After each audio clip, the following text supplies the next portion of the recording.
anyway, we especially really want to thank our very busy fire officials. We know how tight your schedules are, so please believe me, we appreciate you being with us tonight. We also want to thank Major Rob Burks, Deidre Davis, and Diane Taylor for the Kroc Center, who are letting us use this room, made all the arrangements for us gratis, which is, this room is not cheap to get, but thank you, Jerry, for making the arrangement wherever we are. And finally, we want to recognize Executive Director Joan Jones and Frank Alt from the Fire Foundation, Regional Fire Foundation. We wouldn't be here. They've fund us, and we really appreciate everything they've done over the years. There are a few other organizations represented here tonight. We have someone from San Diego Canyonlands. Where are you? And we have someone from Paul. What's the name of your organization? Okay. And normal. Yeah, we have. How many fire state councils are here? That's really nice. That's just so encouraging. And we have a representative from. Oh yes, thank you. From Senator's office. There you go. Thank you for joining us. And we want you to know we'll have Q&A at the end, so please use their, we put cards around and pens, so if you have a question, please write it in there. Try to keep them brief. Last event we did, people wrote books, which are very hard to read out quickly. So we're going to begin by hearing the state perspective from our CAL FIRE representative. We have with us Deputy Chief Brian Silva, Fire Captain Thomas Schutz, and on the big screen, we have Battalion Chief Brian Barkley. And then after that, we'll introduce our local fire people who will give us the insight for San Diego itself. Take it away. Wonderful. Thank you.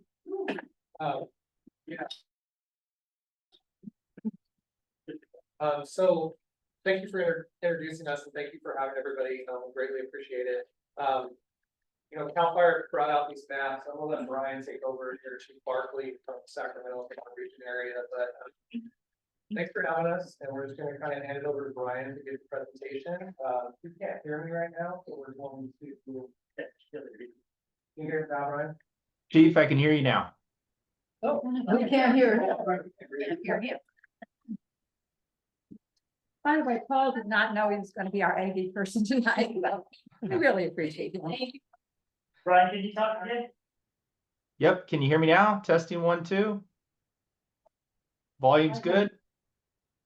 Yep, we're good. Take it away, sir. All right. Well, thank you, everybody. If you give me just a second, I don't use Zoom very often, so I want to switch over to the PowerPoint that I want to show you guys tonight.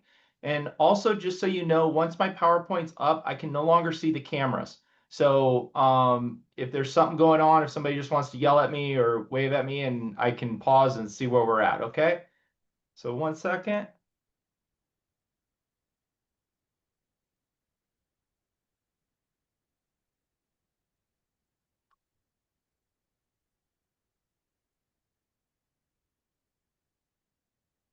Okay, if I did everything correctly, you guys should now just only see my PowerPoint?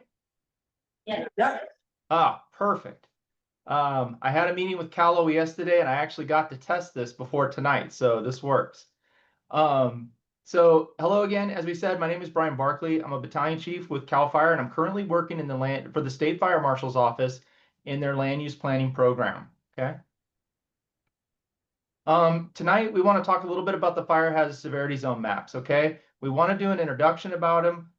We want to talk a little bit about the history of the maps, some of the science that went into creating the maps, and then also the local requirements that will be required by your cities and counties. Little bit of background, okay? The maps are not new to California. After the Panorama Fire in the 1980s, this fire began in San Bernardino Mountains. It was pushed by Santa Ana winds, and it burned over 28,000 acres and destroyed 325 homes, and it caused 4 fatalities, okay? This led to the creation of Public Resource Code 4201, and this required CAL FIRE to map fire hazard severity zones in the SRA, or State Responsibility Area, okay? Now we fast forward 11 years, and we had what was called the the Tunnel Fire. It was also known as the Oakland Hills Fire.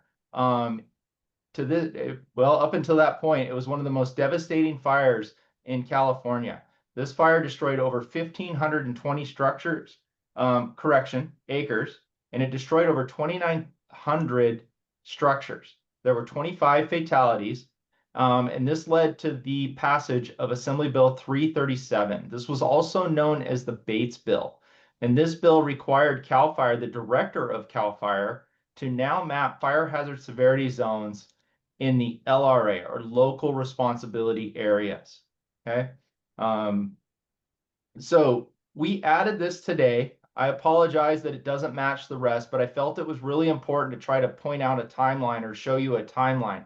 As we kind of talked about earlier, we talked about the maps being created in the 1980s for, the state lands.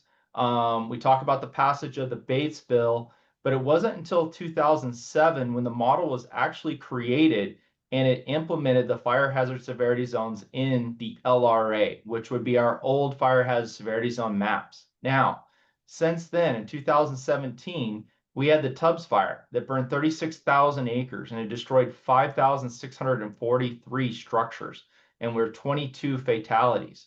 Okay. And then in 2018, that was followed up by the Camp Fire, which burned 153,000 acres and destroyed 18,000 structures. Okay. And it resulted in 85 fatalities. This led the state legislators to pass additional bills. The first ones you can see here on the screen were AB 642 and SB 63, which required the CAL FIRE to now not only identify the very high fire hazard severity zones in the LRA, but we also had to identify the high and the moderate, just like we do on state lands. Okay, and then also we had the passage of AB 11, which required the local agencies now to adopt ordinances for all three zones. Okay, so why is this important? The fire hazard severity zones, as I stated, are in the government code, and it outlines our responsibility. As I spoke about AB 211 just a minute ago, this also changed state law, and it took the responsibility of the fire hazard severity zones away from the director of CAL FIRE, and it now moved it over to the Office of the State Fire Marshal. Now that's important. As you guys probably know, the director of CAL FIRE has authority over the SRA. The State Fire Marshal has authority over LRA, or local responsibility areas. Okay. It involved us to reclassify all three zones in the LRA, and it also asked us to identify the hazards so public officials can identify measures that will reduce the spread and the potential intensity of uncontrolled fires threatening to destroy resources, life, and property. Okay, so a little bit about the science. Okay, first, the advancements in scientific factors. For example, there were new local climate data and enhanced fire assessment modeling were used in the new maps. So in our meetings with local agencies, I usually tell everyone we were actually able to take 20 years worth of RAWS weather station data for in this case around San Diego, and that was able to be put into the computer, and the computer was able to predict or show what a fire behavior would be like in a 50-year time frame with no mitigation, worst case scenario. The second thing, with the legislation that we talked about earlier, the process changed. So we had to identify all three zones, which wasn't in the previous maps. Okay. And then, as I said earlier, these updates included improvements in technology, burn probabilities, fire environments, vegetation density, slope, localized fire weather, and we were able to put in a new firebrand production and transport model using localized wind data, which I spoke about just a minute ago. So what we want to talk about right now is hazard versus risk. Okay, hazard is based on a physical condition that creates the likelihood and expected fire behavior over 50 years without consideration of mitigation, such as home hardening, recent wildfires, or fuel management efforts. Okay, risk is the potential damage a fire can do into an area under existing conditions, accounting for mitigations such as fuel management, defensible space, and ignition resistant construction. Okay, So there's a difference between the hazard and the risk. In a lot of meetings, I like to refer to it as teaching a kid to ride a bike. Okay. The kid is not the hazard. The bike is the hazard. And what are you going to do to protect your child from that hazard? That's where your knee pads, your helmets, things like that come into effect. So the CAL FIRE's goal is to assist the local agencies with enhancing life and property safety. We work closely with the building industry with various types of building codes and defensible space requirements. And the goal was to not impede development, but to make sure the development aligns with the hazards for that area. Okay. So this is a quick graph that we put together. Currently in the state of California, these are the requirements that you're required to do if you live in the SRA. From adopting the fire hazard severity zones to doing CEQA before a project. If it's a subdivision, they have to make certain findings that you have roads, water supply, signage, and green belts to protect those subdivisions. It requires in unincorporated areas for the counties to update their general plans, specifically their safety elements. These are the blueprints for development for the county. Obviously, the fire safe regulations, building codes, defensible space. I'm sure a lot of you have heard about the hazard disclosures. When you sell a home in California now, if you're in a very high or high, you have to disclose that if there's been any home hardening done to that home. And then also if you're in compliance with defensible space. One last one on here, not to be confused with the Subdivision Map Act, is subdivision review. And the state fire marshal is required every 5 years to meet with cities and counties and identify any communities with 30 structures or more that does not have a secondary means of egress, and they need to do a survey and make recommendations to improve fire safety for those neighborhoods. So lastly, I want to go over some of the local agency requirements. So once the maps come out, the local agencies have 120 days to make 30 days to make the maps public, and 120 days to pass an ordinance. Once they've passed that ordinance, well, I'm sorry, I got ahead of myself. Before they pass the ordinance, they have to provide the public the opportunity to make comment on the maps. And then once they've provided the comment, they need to designate by ordinance the fire hazard severity zones for their local agency.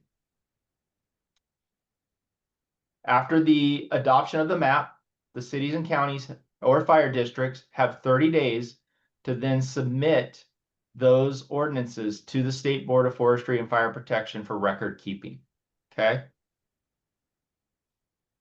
Oop. I clicked the wrong button there.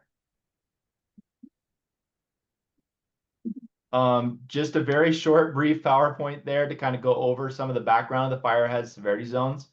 And I'm available to answer questions and concerns if you have them.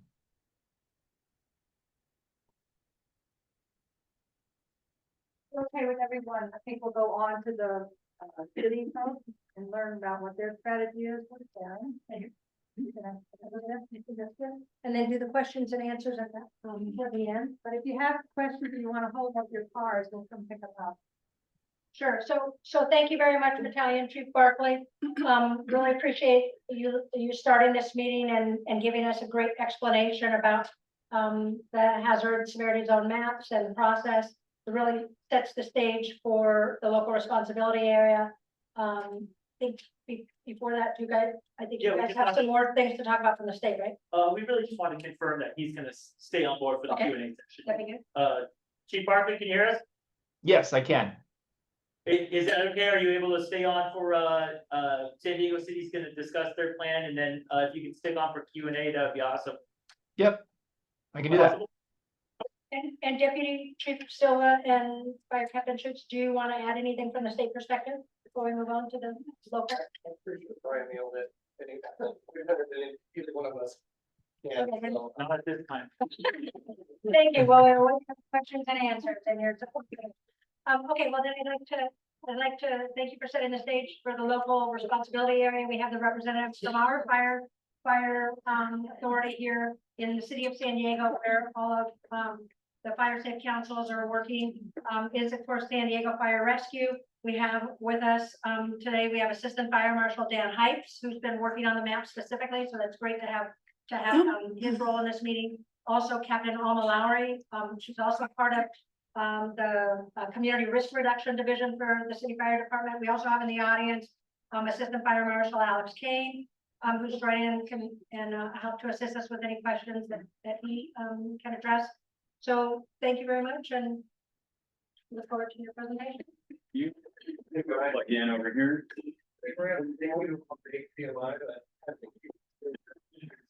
Laptop here. Any other questions?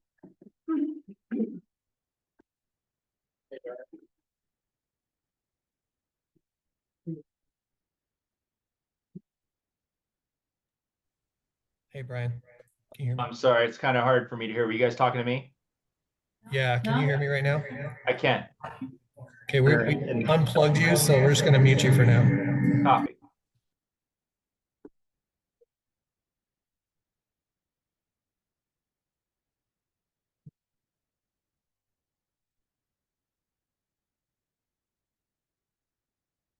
We'll go ahead and get started and, yeah, so you guys will do a great job kind of covering the overall perspective of the maps and how they're created, what they're used for. A couple of my slides will kind of cover the same thing. I'll try to kind of move through those. Not to cover all the same things that he did, but yeah, so obviously we just received the maps on March 24th, 2025. And so a couple, the objectives that I'd like to cover with you today, of course, be open for questions at the end, but just giving a general overview of the fire hazard severity zones, the history, where they came from, what the requirements are, right? If you're in a fire hazard severity zone, what does that mean? What are the requirements that you have to adhere to? We'll look at the changes. Our last adoption of these maps was in 2009, 16 years ago. It's been quite a while. And I'm sure a lot of you have noticed there are some changes from our previous map to the current draft map that we have posted on our website. So we'll talk about some of those changes and why those have occurred. And then we'll highlight some of the proposed modifications that we as the city, as the local agency would like to make. So just a quick history, and Chief Barkley covered this, but the Oakland Hills fire in 1991, as he mentioned, almost 3,000 single-family homes destroyed, about 400 apartment buildings were destroyed, and 25 people were killed. So as often happens when we have a major event like that, a catastrophic event, there's legislation that comes out to try to prevent that from happening again, and that's what happened in this case. So the Bates bill came out and established the sections that we now have in the government code that kind of drive this whole process. So number one, the state declared a few things. One of those is that wildfires are a statewide concern. They recognize that wildfires don't see any boundaries, and we needed to have some requirements throughout the state to protect people. They recognize there's extreme costs associated with wildfires to rebuild, obviously the risk to lives and to property. And so they established these sections in the government code. Number one, to put the responsibility on the state, on CAL FIRE and now the state fire marshal, to create the maps, to designate fire hazard severity zones, to make those recommendations to the local agencies for what those zones could be, and then give opportunity for the jurisdiction to adopt or make changes to that. So that those sections in the government code kind of outline this whole process. It also gives us our basic requirements, our defensible space laws, that 100-foot, all that comes from the government code for the local agency. So what is the fire hazard severity zone? As I'm sure most of you are aware, and Chief Barkley discussed, but essentially it's a geographic area identified by the state as moderate, high, and very high fire hazard severity zones based on consistent statewide criteria and based on the severity of fire hazard that's expected to prevail in those areas. And as was mentioned, right, that consistent criteria that's looked at across the state, they're looking at vegetation, right, types and density. They're looking at the topography, right, how steep is the terrain that would affect the fire behavior. As you mentioned, local climate, they have new science behind being able to localize the climate, looking at fire history and other relevant factors such as winds, right, our local Santa Ana winds, things like that get put into that model. So what does it determine? So if you are in a fire hazard disparity zone, it has certain indications. So one of them is defensible space. If you're in there, you have to maintain your defensible space. There's been some recent changes coming out with that with the new zone 0. Real estate disclosures, building construction. So if you are building a new home, remodels, additions to your home, you have to meet that 7A construction requirements, which makes homes more resistant for exterior wildfire exposure. And land use and planning. This is one that a lot of people aren't maybe as familiar with, but it's very important. So as we build new communities, it shapes how we build them. We're looking at evacuation routes, access into communities. As was mentioned, the general plan update, right? We work with CAL FIRE has liaisons that we work with when we update our general plan, which our city just updated in 2024, specifically the safety element. And then that safety element is going to drive our community plans in the way that we plan, and shape the development in our community to make sure that if it's in a fire hazard disparity zone, it's at risk for wildfire, that the way that we design our communities takes that into account. So what's our responsibility as a local agency? So once we receive the maps, like I mentioned, we received them on March 24th of this year. So number one, within 30 days of that transmittal, once we receive it, we have to make it available for review and public comment. So when we received the maps on the 24th, we created a website on our fire department website. We had a page that was dedicated to the new maps. It gave some information about it, some FAQs. We made the maps available electronically, also the PDF the state gave us. And then we have a link available people can click on to leave their public comment. So that's one of the requirements that we have to satisfy.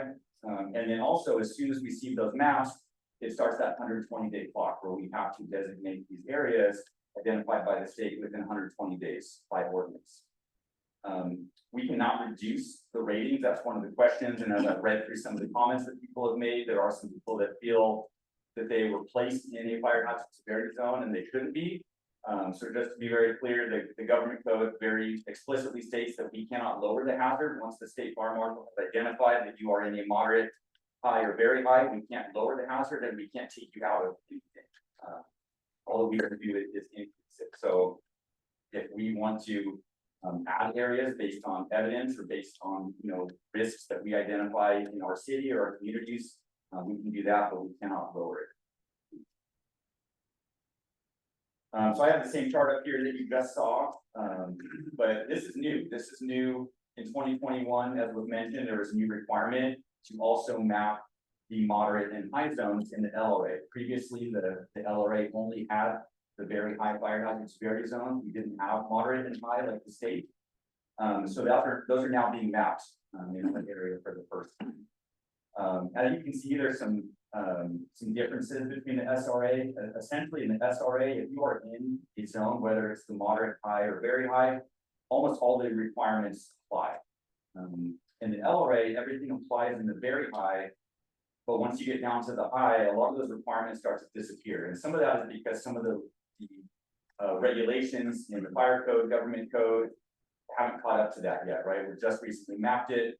So, but a lot of those requirements, as you can see, the government code does not require defensible space. It specifies very high. So as you come down to those high zones, the only requirement is to adopt it, right? To designate the zone. There's the hazard disclosure requirements, and then the 7A requirements will become effective January 1 with the new wildland urban interface code. And then when we get down to the moderate zone, the only requirement is that it gets mapped. But there are no requirements when it comes to defensible space, home hardening, subdivision review. Those requirements are lacking for the LRA. So a couple challenges, right? We were curious to see what the maps look like. We got it at the same time probably all of you did on March. The state made it available to the public at the same time that we received it. So, but I'm sure we noticed a lot of the same things many of you did. I read through a lot of the comments and but one of the challenges, as you can see, what we're looking at is one of our typical canyons in the city. This is an open space canyon of the Tierra Santa. And this canyon is encompassed by all three zones on this kind of same canyon brim. And you can see at the top of the canyon is lined with homes. So these homes outlined here in this rectangle are in the very high, it's in the red, so everything would apply, defensible space, 7A building construction, hazard disclosures, all of those things that we just looked at would apply to those homes. But then when we move over to the high, all of these homes directly adjacent to it, they would have a different set of requirements. And as of right now, it doesn't require even defensible space. Then we get to the moderate, they don't have requirements. So there's inconsistencies currently between the laws and what would be required in these different fire hazard severity zones. And then we get out to these homes and they're not mapped at all. They're not in the zone. So we recognize that. And I think a lot of that has to do with the fact that when the state does their maps, they're doing it at the state level. They're looking at larger areas. And so their maps, when you're kind of zoomed out at the state level, are very good. But when you get down to the very granular level like this, and you're looking at individual canyons, it's not going to follow those canyons and those contours perfectly. A very huge challenge to map the entire state. And so I think that's why the state allows us as the local agencies to make changes or modifications where we find necessary. So some of the changes in the maps, if we look at this chart here in 2009, as you can see, the state designated, we didn't have the moderate or the high, but they designated about 100,000 acres in the very high. We as a city added to that in 2009. We had brush management zones that have been established since the late 80s. And so we designated those brush management zones as part of the very high. So we actually increased that to about 153,000 acres. So we increased what the state mapped back in 2009. The current maps that we're looking at now in 2025 look much lower. They're 71,000. And I know that was something that got some attention. We were one of the few cities that actually saw a reduction in our very high, where many people saw an increase. So a lot of that about 30,000 acre decrease, a lot of that is attributed to the introduction of the moderate and the high. Because if you look at that, that accounts for about 33,000 acres. So a lot of the difference between what the state mapped in 2009 and 2025 be attributed to that. But the additional decrease of those about 53,000 acres is because that's acreage that we added. The state did not last time. So that's why we see such a drastic difference. So some of that got remapped into a different zone, and then we had additional acres that we added to our previous ordinance. So as we've kind of been talking about, as we look at this map, we recognize that there was quite a bit of canyon rim area throughout the city that were not mapped. They were not identified as a fire hazard severity zone. So we have a lot of history with canyon rim fires in the city. We established an inspection program, a brush management program back in the late 1980s after the 1985 Normal Heights fire. So I'm sure a lot of you remember that fire or are familiar with it. That happened a little bit west of the picture that we're looking at here. This is actually showing that freeway is 8, so we're looking at kind of the Alvarado Estates, Kensington area, and this is a photo of the current maps. But yeah, we had the 1985 Normal Heights fire in this area. We just had on Halloween of last year the Montezuma fire, which burned almost 40 acres right in the middle of the city. That green section there is kind of that burn perimeter. So as you can see, part of that's encompassed, but part of that southeastern edge of that fire is not mapped. We also get a lot of encampment fires in our canyons. And so we want to make sure that our canyons are protected. I feel it is very important. We know how rapidly those fires spread. We have very steep slopes on those canyons, and they're almost all have homes at the top. And so we know those fires can grow rapidly, and we have very little time to put them out before structures are threatened.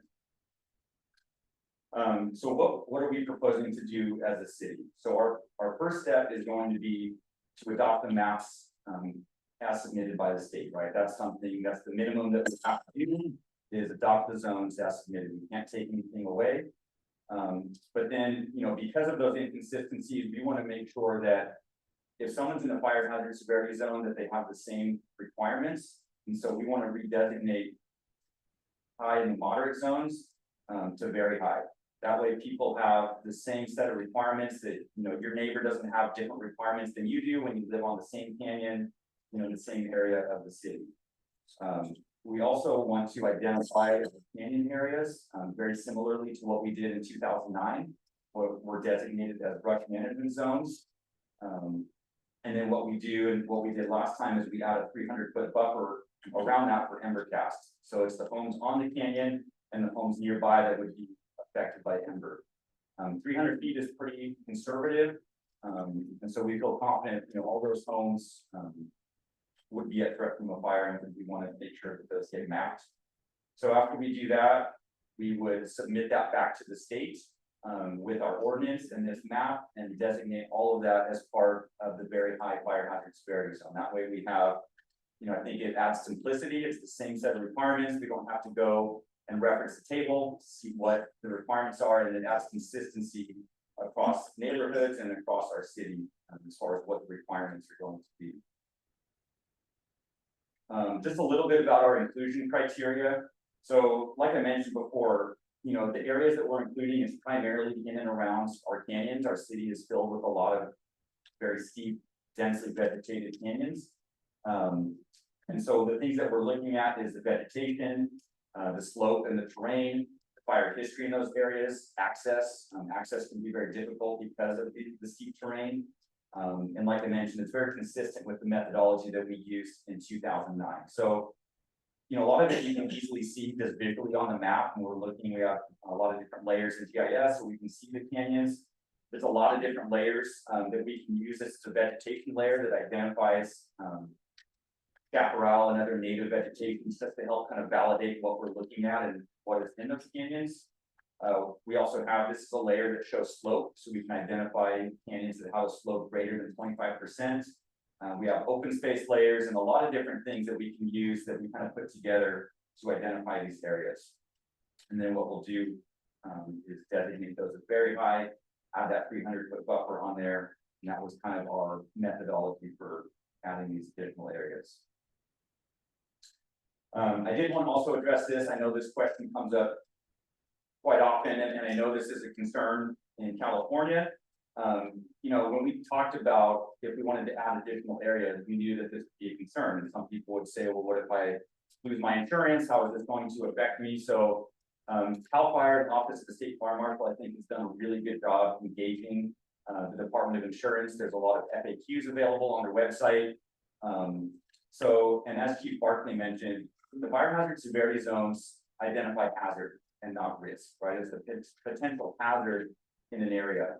Insurance companies have their own risk models, right? They are looking at risk, so they should not base their decisions on insurance, what your rates are solely on these maps. Now, they might look at them, I'm sure they do look at them, but they have their own risk models that they use.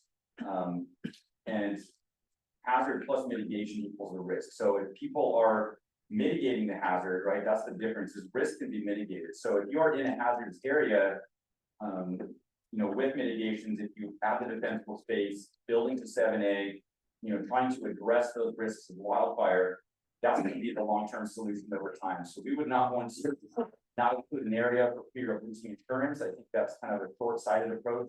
Our goal is to identify the areas that are at risk so that those mitigations get put in place so that over the long term, it can help solve the insurance problems because we stop having these devastating wildfires. And that is the end, so we can open up to questions. We do have a couple of, go ahead. Go ahead. I was just concerned, how are you coordinating with other cities? So in 24 states, we got cuts in. One side is Del Mar, the other side is San Diego City. How do you coordinate with the other jurisdictions in doing the training? Yeah, so I mean, that's a good question. So I think, the coordination, I think, comes from the state's maps, right? The state is looking at the state as a whole across any jurisdictional boundaries.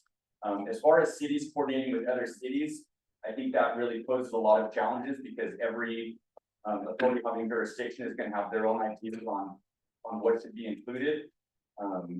Obviously, we can't dictate what other cities do or what gets added. So we haven't, I've talked to a lot of the other fire marshals in other cities to see what they're doing and how they're handling this and certain aspects of enforcement.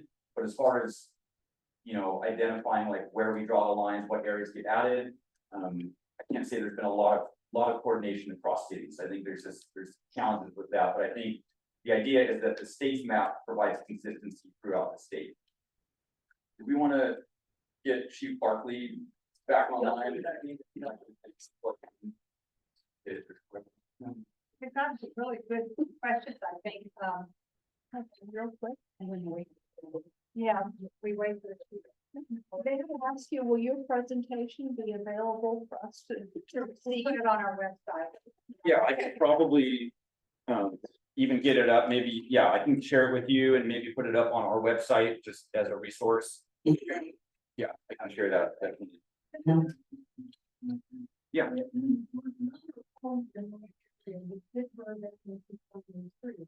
And on the new they follow this area, which takes the coherence away, and also if they go into some reason, then it puts a greater risk to the other qualities that I will.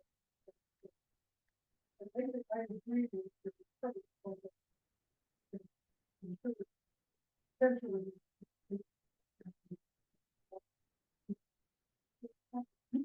Pretty hard to do this.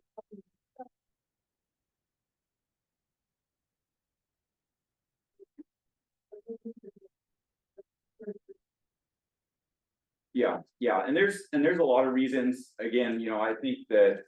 When you look at the science and everything that went into, and there's a lot of great videos on the state's website about the science and the modeling that went into their maps, and I really do think their maps are good, but yeah, I think there's going to be areas that it's hard to know why the rating was reduced or why an area wasn't included, and again, I think when you just get down to that really granular level, there's some, modifications that can be made, but yeah, appreciate the comment.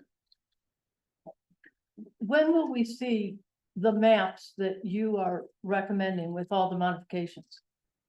Yeah, so I'm really close. I think we have a draft that's very close. I'm hoping to get it done this week or next week, and then I would like to post that on that website that I mentioned so that people can look at the draft map with our changes and keep that open for public comment. And then our goal, because we are trying, it's a very tight timeline. 120 days sounds like a long time, but for all to look at it and to actually create the maps and then go through the city council process, it's very quick. So we have our ordinance drafted, that's being reviewed. But yeah, I'll try to get the maps posted, and then we'll probably be going to public safety committee in June, and then city council, and the maps would take effect. I don't know what the exact date is, sometime in July, 30 days after we go to council. But when would we see the map in 2 weeks on your website? Yeah, I'm hoping in about 2 weeks that we Thank can you. get it posted. So here's one good question, I think. With canyons that we have that chronically have homeless campers in them, which we know start some of the fires, is that a hazard or a risk? And shouldn't it be considered a hazard? Yeah, I mean, when we talk about hazard, again, from the state perspective, like Chief Barkley said, hazard is kind of what we see as the long term. Like hazard is the vegetation, the terrain, the weather. It's kind of those more unchanging things. I would say that's more of a risk, right? If you're starting fires in a canyon, those are risks, right? And we can try to mitigate those risks by deterring those activities, and which is easier said than done. But yeah, I think it definitely is a challenge. It's something we're working on. We've been working with environmental services to try to clear out some of those encampments and been doing a lot of great work. Alex has been working with them to clear out encampments and then do, spray the fire retardants around there. So they're working to address that. It is a challenge, but. So, you may have addressed this, but the chart had, so many fewer regs for the city as compared to the state responsibility areas. And are those regs that in time will also apply to the city? It just seems like we're kind of not being as safe as perhaps is enforced in the state responsibility area. Yeah, I think, the state responsibility area, like I mentioned, if you're in any of the zones, just about everything applies. And that's a decision that the state has made. Again, I think because historically, the local responsibility area only had the very high, all of the language, the government code, all the regulations just say very high because that's all we had. So I think, again, maybe in time, they're already trying to catch it up. Like I said, with the Wildland Urban Interface Code that's coming out in January, that's starting to add some of that new language to actually specify like the high in the LRA. So I think over time it will catch up, but with, that recent addition of those new zones, I think that it's just, the language is not there yet, which is one of the reasons why we're just gonna reclassify them for now It's high, or very high. as very high. So, do you have any estimates of how much of the 30,000 or whatever it is that were taken out might be put back in? Yeah, I don't have an exact, but I know obviously with the just with the redesignation, right, that's putting those 33,000 acres back in, and we're adding additional areas, so, if I had to guess, I'd say maybe it'll be around 120,000 that you acres. add? That total, Total, that would be total. total. So that's not an addition, it'll be the total number Of acres in the very in high. the very high. Compared to. Versus Compared to- 153,000? Yeah, and last time there was areas, like, you'll notice all of Miramar was included, so we're removing some areas, like that's federal land. So that got mapped and probably didn't have, so we're doing some cleanup from the last maps. So that it'll be slightly less than that 153, but a lot of that's just because we're removing some areas that were probably in there erroneously. So does it worry you that some of those good fire safety regs and requirements and inspections, all that won't apply to some of those areas? Well, that was our concern, and yeah, that's why, are you talking on federal land or? No, in the city. Yeah, so that, it was a concern of ours, and that's why we're gonna be We wanna help redesignating you. it. Yeah, We wanna help you guys be successful yeah, at we putting out fires. So appreciate it. the more requirements put on the residents in more high fire and very high fire zones, the safer I think we all feel, Yes, right? I mean. Yes. the safer you are. I mean, The safer you are, we want you to be safe too. I think, Yeah, just to Alex confirm, Kane. you're saying that you're expanding, you're including the lower, moderate and high into the very high, so they will have those same requirements. So we're expanding, we're capturing, you're worried about. yeah, that's music to our ears. What are the repercussions if the city doesn't identify communities with 30 structures or more with only one way out and create safety plans and measures? Yeah, so you're talking about like the existing at-risk Yeah. subdivisions? Yeah, so those are definitely something that is on our radar. I actually worked with Chief Barkley a few years ago to, identify some of those areas. So they have made the recommendations, a lot of the recommendations are to add a secondary egress. A lot of that is very challenging because a lot of these are on islands because they're on a canyon, so it's very difficult. But we have all of those maps, it's one of our layers in GIS, and so we're definitely aware of those at-risk subdivisions. When we go through community plans, we look at ways to, increase the evacuation routes, make sure that they're not being narrowed. There's a lot of proposed projects that might narrow evacuation routes. So that goes into a lot of the general plan, the community planning, right? Making sure that we identify these areas. We've been working a lot with our planning department to make sure that they're aware of this, and that so we, have these conversations with them. So we're doing what we can. It's not perfect because again, it's something that's existing. It's hard to completely change what was built many decades ago, but and we also keep it in mind for grants. I don't know if anyone has noticed, we had a roadside clearance grant that we're actually working on with the county, and we've done roadside vegetation clearance throughout Paramount, Montezuma, and we're trying to work in those areas to make it a little bit safer. We recognize it's not perfect, but we definitely keep those at-risk subdivisions in mind when we have grant opportunities. Okay, another question. I'm sorry. Brian actually raised his hand. Yeah, go ahead. Thanks, Chief. Can you guys still hear me okay? Yeah. Okay, I just wanted to throw Dan a lifeline there, phone a friend. A couple things I heard as you guys were talking, and I just wanted to touch on them real quick. And we can use San Diego City as the example, right? It's, as he said, this map is based off of statewide criteria. The model inputs that we can use are dictated by government code, right? And then government code even changed recently that said we could not, they changed it for the local agencies so they could not make the map least restrictive. So what happened was in 2007, when these maps came out, there was a clause in the law that said, if you don't think you need defensible space to protect these homes, then you don't need to adopt the maps and things like that. So that did not go through. Hold on one sec, sorry.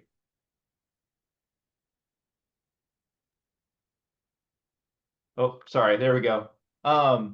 So when that law went out, there were a lot of local agencies that decreased their maps. And that was not supposed to happen. So they rechanged the law, said you can't do it. And now we redid this process. The reason why I wanted to tell you this is, like Dan said, when you look at the entire state, this mapping product has gone through all the major universities. It's gone through the scientific community. And it looks really good from the 30,000 foot view, the 10,000 foot view. But like you said, if we become hypersensitive on a certain area, and let's just use San Diego City as the example, and let's say we made your map perfect. Guess what it did to Orange County? Guess what it did to Riverside County? It's a ripple effect. So it will ripple. So by the time we get to the city of Redding up by Oregon, it's a train wreck. So, could the map be better? Maybe, but we had to get it as good as possible before we sent it out. Now, to the other question that I heard in there about the LRA versus the SRA, remember, there's a lot of other things going on in the state other than just fire.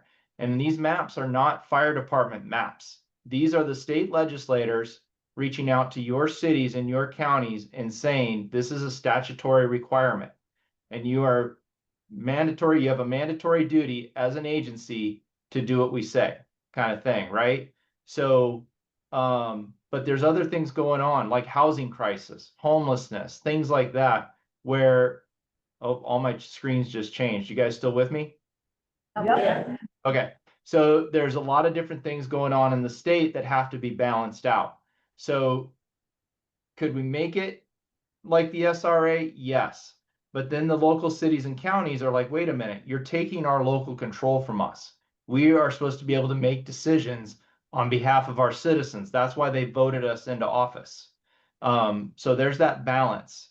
And as you can see, though, as the fire seasons in California are not getting better, they're getting worse, right? As you saw our diagram, the fires are getting more destructive and we're killing more people. So therefore, now you can see the state is starting to take a little bit more aggressive approach, or the legislators are, and they're starting to move these requirements into the other zones. But like everything else, it's trying to find that balance and let it'll work its course. Thank you. Okay, 3 questions here. Does the fire department like how SDG&E is improving awareness of criminal fire safety issues? You think that electric companies should be doing more? That's the question. Don't want to touch that one, huh? No. I think they're doing good with their outreach and their education. I feel, 307. There's a lot of our people that have retired and moved on to work at SDG&E.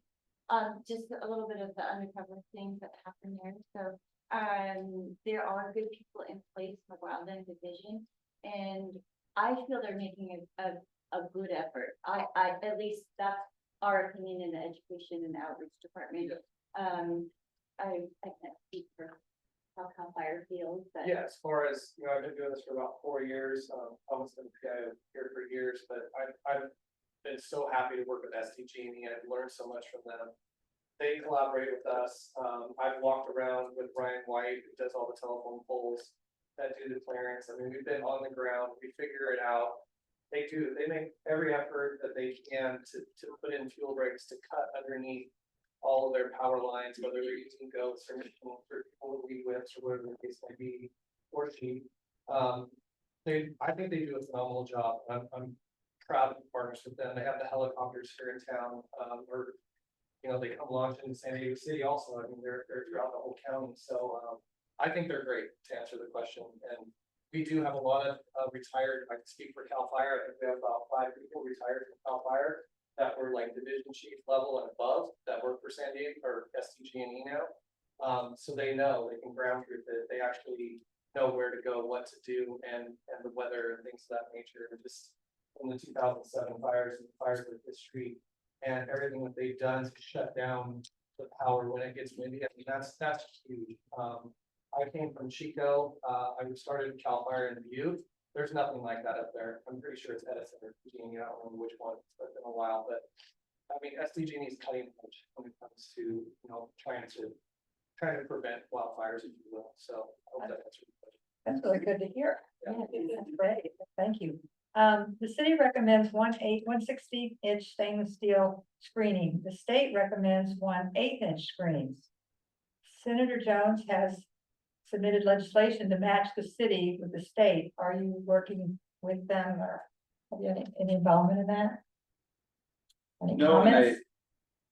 my understanding is it's either or, right? You want no larger than an 1/8, but you don't really want to go smaller. So I think it's in that range, that is what I would say is acceptable, and that's what I'm familiar with. I don't know if you're familiar with the discrepancy. I think it's, I mean, the challenge is, I think what it comes down to is when you tell people to replace it with a 1/60", you're limiting the airflow. Here in San Diego County, less of a big deal than it is in some other parts of the state and the country. But ultimately, I'll give an example. We have a home hardening grant where they are changing, they're improving, hardening the homes and stuff like that. And they were at a point where they actually had to do the airflow studies to make sure that they didn't change the airflow. So we're in that situation where we don't want to cause any issues with people's crawl spaces and attics with moisture and release of heat. 1/8 is typically sufficient. Ultimately, getting ember-resistant vents is the way to go. But that's where the discrepancy comes from. Is once you say 1/16, you're limiting the airflow. Yes, gonna do a better job making sure that no embers make it in. But what they found is even with a 1/8, the embers aren't viable. So for the most part, the embers going through on the 1/8 screen wouldn't be enough to start anything unless you have a crazy flammable situation either in your crawl space area or in your attic. And how do you feel about the Vulcan vents that close up when they heat up? Yeah, so there's three vent companies with the state fire marshal that install vents, Vulcan and Brindock.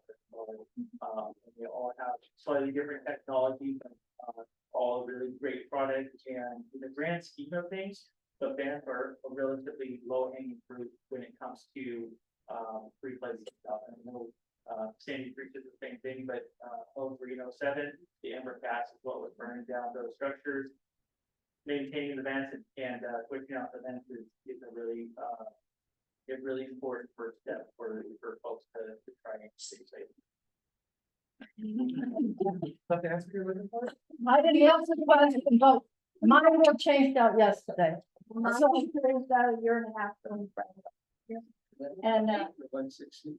when it go, I didn't have to make that decision. Yeah, so the vents that they're talking about, those are ember resistant, so it's a little bit different where it's almost a baffle system where it goes Yeah. through. One of them's like a honeycomb where it seals up if it reaches a certain heat temperature. The 1/8 versus 1/16 is a quicker DIY type fix where you can switch out the vent. It's still quite effective. Ultimately, the ember resistant vents are typically going to be. I mean, it's a little bit, a conversation that we can certainly continue to have with the Fire Safe Council leaders. We have a number of the new Fire Safe Council leaders here, so we've been talking obviously about one of the great, ways to mitigate the risk is these ember resistant vents. This is one that you can borrow if you want to share with your communities and so forth. This is one by Vulcan Vents. Okay, is anything that can be done about a neighbor who's got trees too close to my house? I don't know, that sounds like a specific, Neighbor to neighbor problem. yeah. All right, this I think is for Chief Barkley. The California State University Board of Regents has met this past few days in Long Beach. Do you have an update about their decision regarding the 5,400 bed Evolve student housing project, which is proposed up to 13 stories high in the canyon north of Montezuma Road? Not in your jurisdiction? Oh, yeah, It's a college area. yeah. No, I was gonna say not in my wheelhouse.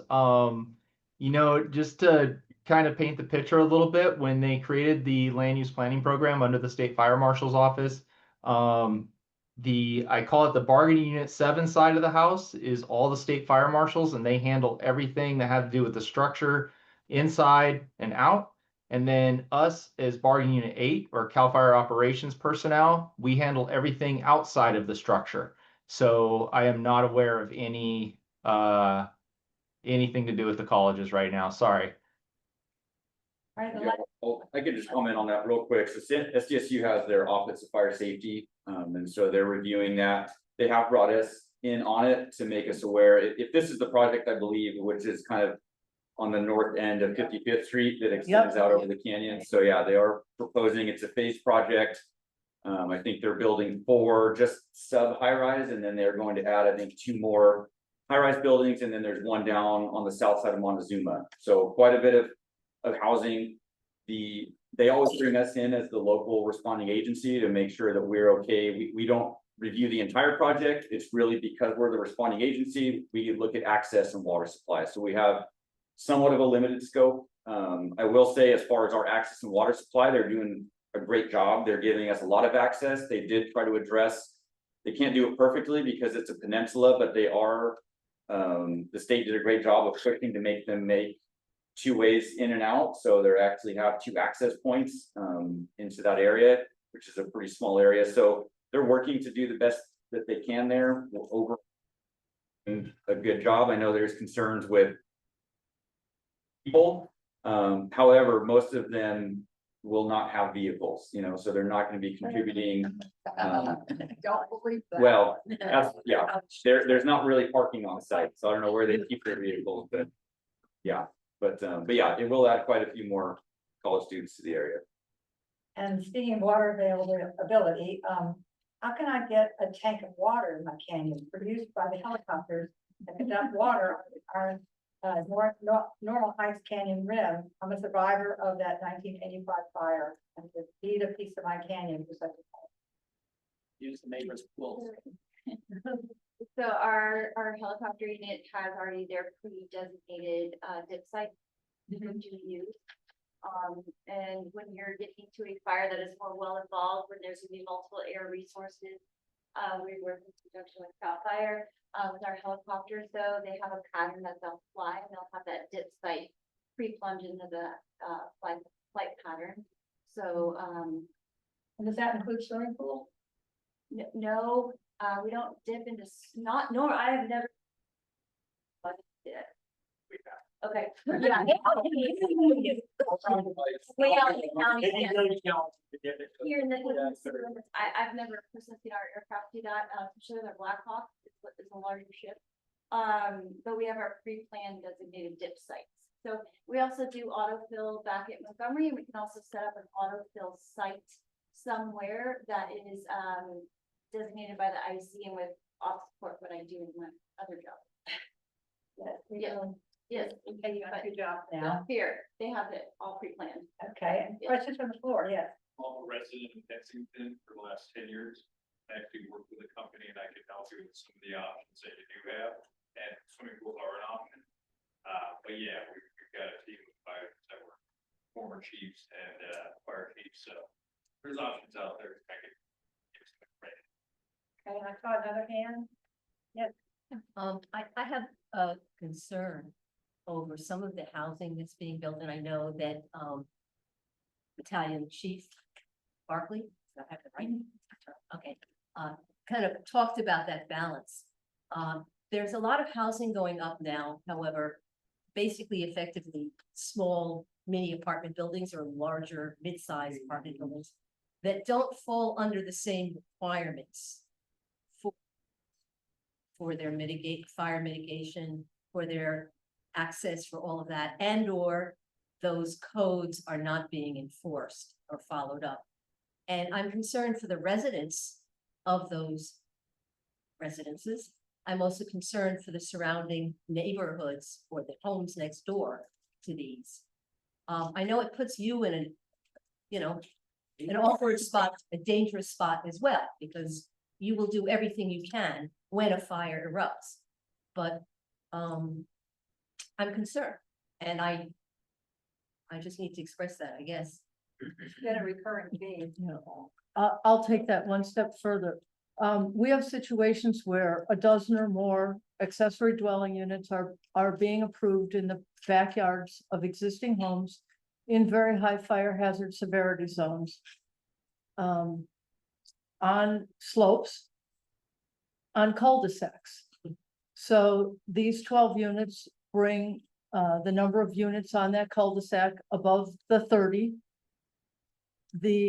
The regulations that I've read, and I can't remember the name of the 4-page document that comes out of the fire department, require that there be at least 20 feet of cleared roadway for the fire vehicles.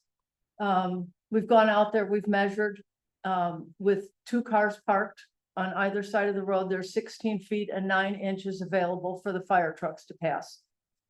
Those cars are always there. The 12 units aren't built yet.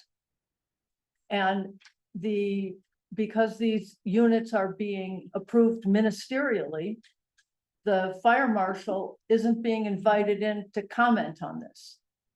Unless somebody in the neighborhood calls him in and explains the situation to him. And then Tony Tosca does get involved. But because they're ministerial, there is no process to make this happen. Now, there are amendments under consideration now by the city council to change some of this. But all of this is going on and the fire department is not getting wind of it. And these things are being approved all over the city and you don't have your 20 feet access. And it's putting the residents of these units as well as the residents in all of these neighbors in neighborhoods at risk. And we don't know what to do about it. Do you have any suggestions for how we can keep our neighborhoods safe?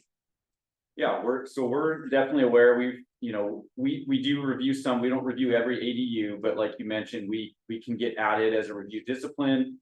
Typically when it's in a fire hazard severity zone or adjacent to native vegetation, because we look at the setbacks and we'll, make sure that they can get their 100 feet of defensible space, or else they have to do other alternate mitigations, which sometimes might be adding a block wall or increasing, maybe making a 1 or 2 hour fire rating if they can't get that 100 feet. So we don't see all of them. We do see some. We have, we're very aware of the issues because of the, they don't require parking, right? As you mentioned, they get around some of the typical requirements. So, it's a competing priority. There is, a housing crisis in the state. So there's a push for housing. So they're trying to build housing, but then, some of these other issues that you're You discussing. kill the people living in it. So as you It's quite a mentioned, trade-off. there was a recent meeting. We've been working with the planning department and they are looking to amend the whole bonus ADU program. They're recognizing some of these issues. They've heard the concerns of people who live in these areas. So I think there are changes coming. I think a lot of these concerns have, they are heard by everybody. And so I think that you're going to see some changes and some of those issues are going to get addressed. We definitely recognize it and understand. Yeah, I think that is a critical issue, and I know by chance, we happen to have because you're so concerned about it, and because you're a committed advocate, that you're here tonight. But we do happen to have 2 of the top kind of experts from the community side. Dana Gibbett from Neighbors for a Better San Diego, and also Paul Coogan, who is the chair of the Normal Heights Community Planning Group and sits also with all of the leaders of the planning groups throughout the region in a special committee. And they have prepared a lot of information about this issue. If it would be supportive, I would encourage you to connect further with the fire officials to talk about what that issue entails from the community perspective. Thanks, Karen. All right, and you have a question? Yeah, so your extent the area considered important in terms of houses, the area that you're not saying is important, zone 0 still be required for those houses. You're talking about if it's not in a fire hazard severity zone, or what do you mean of it? Well, if there's 3 levels of fire hazard severity, you said only 1, it's everything, right? Is that the limited zone 0 requirement, or is every building in the city? So zone 0 is kind of part of that defensible space, so it would only apply where something is identified in a fire hazard severity zone. So if you're not in a fire hazard severity zone, you're not required to have defensible space. How does that match the insurance? use of this sort of thing?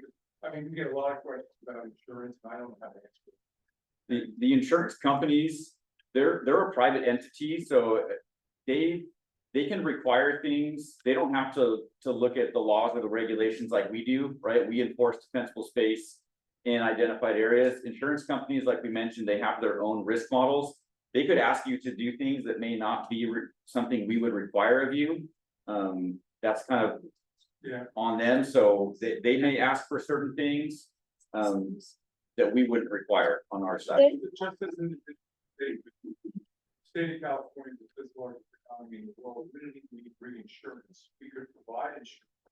And then as things fail, the government automatically requires that they would lose money. I think that this is another obviously critical issue, the insurance challenges that many of our homeowners are facing when they're getting the boot, so to speak. They're not being renewed, and then they're having the challenges of finding insurance and affordable insurance at that. But we have a great meeting that's coming up. It's a statewide Zoom meeting that's being put on May 29th. We can get you the link. It's by United Policyholders. They're I think nationwide. They're out of the Bay Area for us in California. They're the go-to consumer advocacy group around insurance, fire insurance issues for the state of California, and they work very closely with Commissioner Lara, Insurance Commissioner Lara's office, and so forth. And we have talked about having a really great forum here in San Diego. We've already secured their participation and others to have a forum like this specifically about insurance issues. But I can get you the link for the meeting. Anybody else, we can send it out as well. So my understanding is that zone 0 is not yet in the codes for San Diego, but if not, you know when it will be, because it seems critically important. Yeah, so it has been adopted in the county, but the state has not. They're still working on the regulations. They just recently posted on the Board of Forestry and Fire Protection website. They posted their draft regulations. The governor put out an executive order that is requiring them to finish. That's kind of what's been holding it up, is the regulations haven't been finalized, and so it needs to be done by the end of the year. So it looks like January 1 of 2026, Zone 0 should be effective as state law, and so that's. So we probably won't have it in the city of San Diego until then, or will it then be another year before it's enforced in San Diego? Yeah, so we're looking to, once it becomes state law, we're looking to, because we also have the Wildland Urban Interface Code. California is adopting, it's the first state who's going to adopt that. So that becomes effective January 1st as well. So we'll probably take those Zone 0 regulations and adopt them when we draft that ordinance for the adoption of the WUI code. It'll include the Zone 0 requirements. Excellent. Well, you want to make the last one? Yep, sure. Okay. Yeah, I would just want to say a good job on, taking these base maps and then creating a plan to, tailor that for our community. I think it's a good job, especially because the state level map is much less granular. It uses a larger tile size and is geared towards wildland rather than an urban space. So there was a really good explainer on the CAL FIRE site that walked through the science of that, and I thought it was really good. One thing that it would be specific to an urban area is fire hydrant spacing, and my understanding is that the spacing is closer when you get into multifamily as opposed to single family zones. Now, with infill development, you start to see an increase in density towards mixed use or multifamily or just a buildup of ADU. Is there a sense that at some point there's a breakover where, even though it might be residentially zoned RS1, RS7, that it needs to have a closer fire hydrant spacing because of the actual density rather than the zone overlay? We see some of that. So public utilities has all of their modeling, right? They typically have, like you mentioned, they have certain spacings and certain fire flow capabilities based on the zoning, right? So residential is going to look different than commercial, which looks different than industrial as far as fire flow and how much water we would be expected to need to extinguish a fire. So I think that, I don't know, we work with public utilities pretty regularly, especially when we have larger projects and developments, making sure because we regulate hydrant spacing and fire flow for private, right, non-public hydrants and water infrastructure, and public utilities owns all the public infrastructure. So we work regularly with them on spacing and our fire flow requirements. So I think we have a good infrastructure. I don't know if they have taken that into account and looking at, increasing the spacing.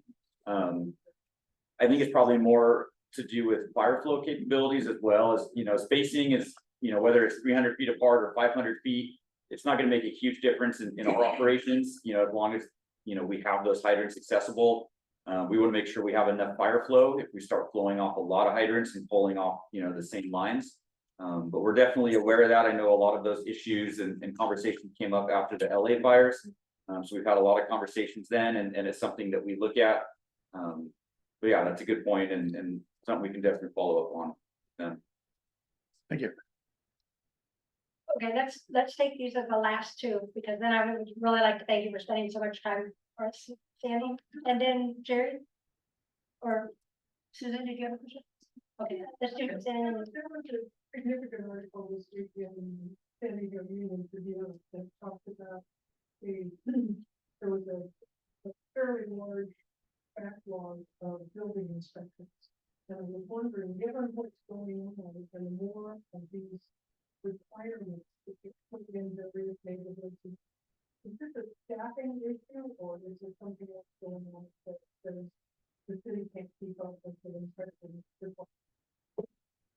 Yeah, I think, the building inspections, a lot of it is staffing. We somewhat recently, after the Ghost Ship fire and SB 1205, we had an established inspection program, but it was not inclusive of all of the residential, all the way down to 3 units. We used to have a different requirement, but to be in compliance with the state mandated inspections, we started significantly increasing our inventory. So our residential inventory grew massively. We added thousands and thousands. So our inspection inventory grew much faster than our inspection workforce could. So we are working on, we've been asking for positions, we've been getting positions, but it's just hard to grow as fast as our inventory of these state mandated inspections has grown. So A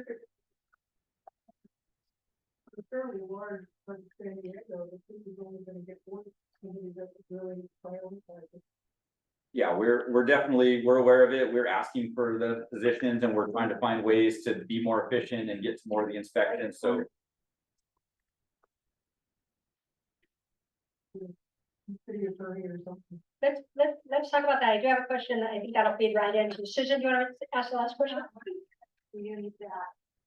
Bring a comment about the structure based program in the city.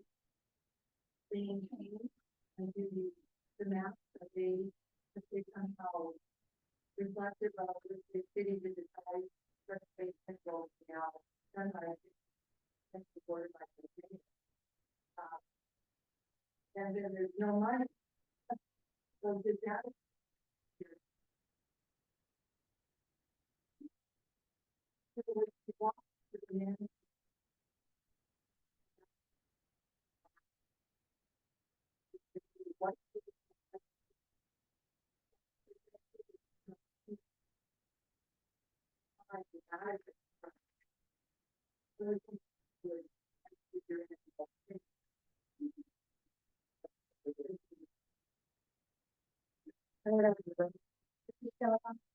Yeah. Is the time bar- I could not hear the question. Asking about modeling, and talking about, a city or municipality's inability to clear brush. Is there any, it obviously, it could be considered more short term, but does that affect the modeling at all? In certain areas where they do not do brush mitigation or abatement more than others? Or the new. No, Typically, the city is. Am I wrong? Their board is now going to be doing it by executive order. That's right. I think that's all. I don't know. I didn't know. But I would think that would make. So And are you talking about the city conducting? So currently in the city of San Diego, our Parks and Rec Open Space Division conducts brush management. They have areas identified like in city-owned land that's within 100 feet of a structure. So they have a program right now that's in place. They're on about a 2-year cycle. So all of their brush management areas, they get to every 2 years. They don't necessarily, I mean, they do look at the fire hazard severity zones but we also have our brush management regulations and our landscape regs, which aren't necessarily dependent on fire hazard severity zones. So I don't think it's going to affect what they do or their program or the canyons and areas that they do their brush management. I think will stay the same. Of course, there's two. Yes, and I don't know, I don't believe, you know, I know that there are some things at some of the park and rec facilities, but I don't believe that their brush management program, I haven't heard of any negative impacts to that.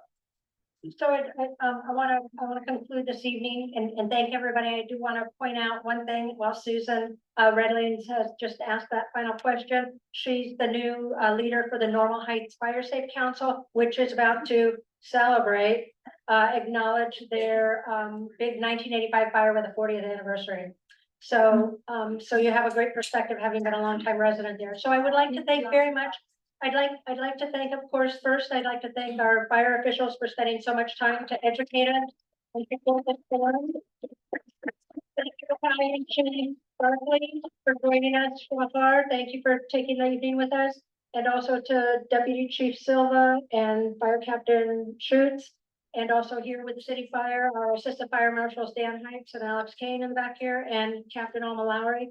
I know that the conversation can continue because they are so supportive of our community engagement and the role that we play that helps to communicate and carry out many of the programs that they envision and that we believe in and follow suit. I want to thank the executive director of the San Diego Regional Fire Foundation, Joan Jones, and her board president, Frank Alt, for joining us this evening as well. Of course, as many of you are representing fire safe councils here, you know that they've just rewarded our good efforts and our vision for the new fire safe councils with some funds to help us do this kind of work on the community level. How many of you are with the Fire Safe Council? I know that we have now in the city, look at all of them. In the city of San Diego, we have 19 fire safe councils, which are either previously established, like in our mid-city area, Kensington Fire Safe Council. Amy and Judy Harrington co-chair that, and they helped with this meeting this evening, as they do with many meetings and opportunities. And the other Fire Safe Council in the city has been Alvarado Estates, which Eric Poliak and I co-chair, which is at the gateway to San Diego State, where the fire was. We also have representatives from Talmadge, El Cerrito with the College Canyons, College East, and there they are in the back. We have Rolando Park is of the 19, the 2 were previously established. We have 4 brand new ones, and we have several others that are still forming in Rolando and also Del Cerro and La Jolla just was approved. And so we have a lot of fire safe councils just within the city. 54 in the county, the most of any county in the state of California. So, any county in the country. All right. So thanks to all of you. So I heard the follow-up steps that the local responsibility area and then the state responsibility area will follow in terms of continuing to analyze and prepare their recommendations, and then it'll go to public hearings. What would you say as a final question to all of us on the community level? What can we do to support specifically the mapping process and the great outcome you've presented this evening, which is to broaden much of our city area into the very high and moderate fire zones, so that we can compel a lot of the work that we're looking to do? What are some steps that you think, when would it go to hearing, and is there a role for us to participate in that? Yeah, I mean, we always, appreciate support, obviously, and you know, there's always gonna be people on both sides, right? Supporter, people may not like it. But yeah, you know, we will always prepare a staff report and let city council know what we're doing, what to expect. I think it always helps if you wanna reach out to your council reps and just let them know of your support for it, and if that makes it to city council knowing there's community support. Only you had.